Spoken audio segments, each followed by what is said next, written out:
오늘 현재의 주요한 뉴스입니다. 대담 형식으로 풀어봤습니다. 구독과 좋아요는 영상 제작에 큰 힘이 됩니다. 지금 시작합니다. 오늘 2025년 8월 16일이죠.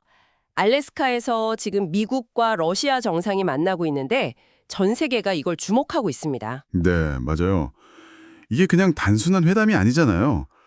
우크라이나 전쟁 문제뿐만 아니라 어쩌면 세계 경제 질서까지도 좀 흔들 수 있는 그런 만남이라서요.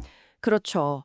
오늘 저희는 여러분이 보내주신 여러 기사들을 토대로 이 정상회담, 그 표면적인 목표는 뭔지, 또 그 뒤에 숨겨진 의도는 없는지, 그리고 결과에 따라서 어떤 시나리오가 나올 수 있을지 좀 깊게 파헤쳐보려고 합니다. 네.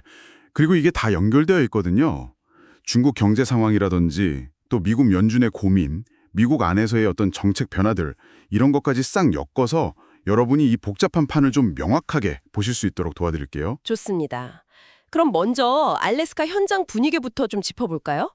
평화 추구라는 문구가 배경에 딱 걸려 있고 트럼프 대통령하고 푸틴 대통령이 만났어요. 네.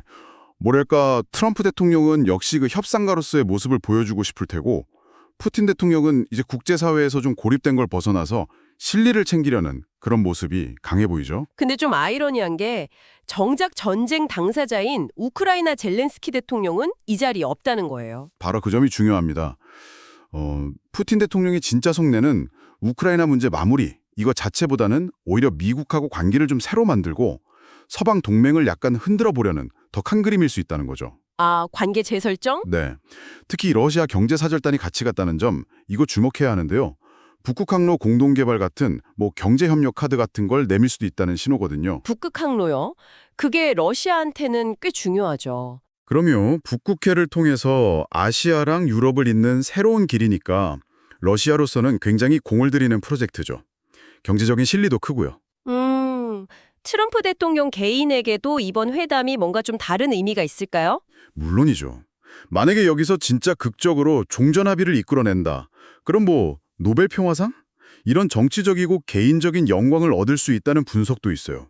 실제로 지난달에 노르웨이 쪽에 문의했다는 그런 보도도 슬쩍 나왔었고요. 아, 그랬군요. 자, 그럼 제일 중요한 거 시나리오를 좀 봐야겠어요. 만약에 두 정상이 합의를 한다면 어떤 그림이 그려질까요? 일단 합의가 된다면 아마도 점령지 문제 같은 아주 민감한 영토 이슈에 대해서 뭔가 절충안을 찾고 그다음에 젤렌스키 대통령까지 포함해서 3자 회담으로 넘어갈 수 있겠죠. 3자 회담. 네. 근데 이 과정에서 푸틴은 아마 우크라이나의 나토 가입은 절대 안 된다. 이걸 못 박으려고 할 가능성이 아주 높습니다.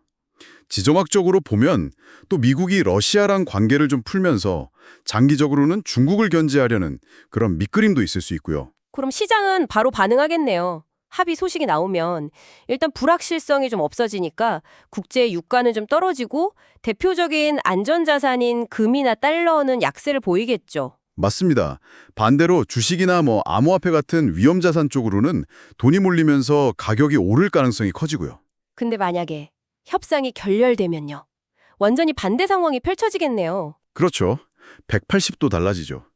트럼프 대통령이 예고했던 것처럼 혹독한 결과, 이게 현실이 될 수도 있습니다.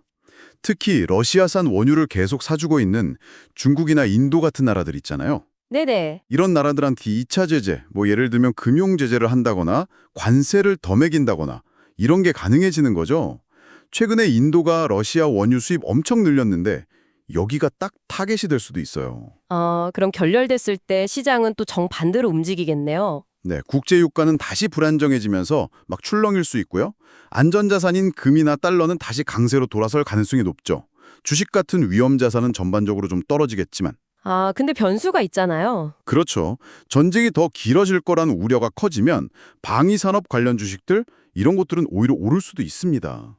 그 점은 좀 봐야 해요. 자, 근데 이 정상회담만 볼 게 아니라 다른 중요한 경제 흐름들이랑 같이 봐야 한다고 하셨잖아요.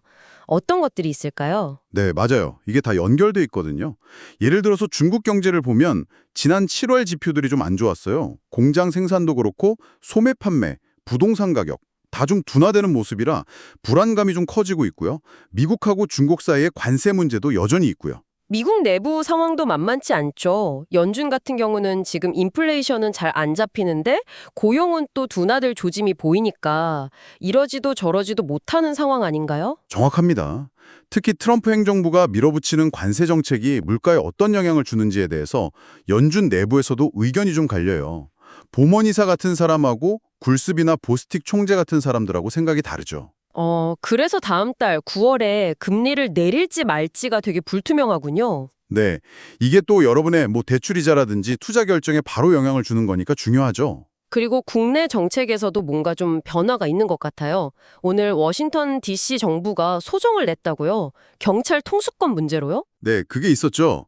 경찰 통수권을 연방정부로 가져가려는 움직임에 대해서 DC 정부가 반발하고 나선 건데 이걸 보면 트럼프 행정부의 어떤 강경한 이민정책 기조라든지 연방정부 권한을 좀 키우려는 시도의 일부로 볼 수도 있겠습니다. 기업 관련해서도 움직임이 있네요. 트럼프 행정부가 인텔 지분 인수를 검토한다고요? 반도체 때문에. 네, 그런 보도가 나왔죠. 반도체 같은 핵심 산업은 미국 내에서 생산 능력을 키워야 한다는 그런 정책 방향을 보여주는 사례라고 할 수 있겠습니다. 이런 와중에 또 베트남 같은 나라들은 새로운 기회를 보고 있는 것 같고요. 맞아요. 베트남이 2045년까지 아시아의 호랑이가 되겠다는 목표를 세웠는데 예전처럼 수출에만 의존하는 게 아니라 첨단 기술이나 인프라 투자, 또 민간 기업 육성 이런 쪽에 힘을 쏟고 있어요. 미중 갈등 속에서 반사 이익도 보지만 또 미국한테 무역 흑자 줄이라는 압박도 받고 있고요. 기후 변화나 고령화 문제도 있고요. 참 복잡하죠. 정말 복잡하네요. 오늘 정상회담 결과 발표도 물론 중요하지만 어쩌면 우리는 그 발표 내용보다 더 큰 어떤 세계 동맹 구조나 경제 전략의 근본적인 변화, 그 시작을 보고 있는 건지도 모르겠습니다. 그거 아주 중요한 지적입니다. 러시아, 중국과의 관계를 앞으로 어떻게 가져갈 건지, 또 미국 안에서는 인플레이션, 고용, 제조업 부흥 같은 경제 문제를 어떻게 풀어갈 건지, 이 문제들이 앞으로 몇 달 동안 서로 막 얽히면서 새로운 판을 만들 거예요. 이거 정말 주의 깊게 봐야 합니다. 네, 오늘 회담 결과가 그 복잡한 방정식의 첫 번째 실마리가 될 수 있겠네요. 그렇죠. 자, 여러분은 이 거대한 변화의 흐름 속에서 어떤 기회 요인, 또 어떤 위험 요인을 보고 계신가요? 한번 생각해 보시면 좋겠습니다. 뉴스를 마칩니다. 구독과 좋아요 감사합니다. 행복한 하루 되세요.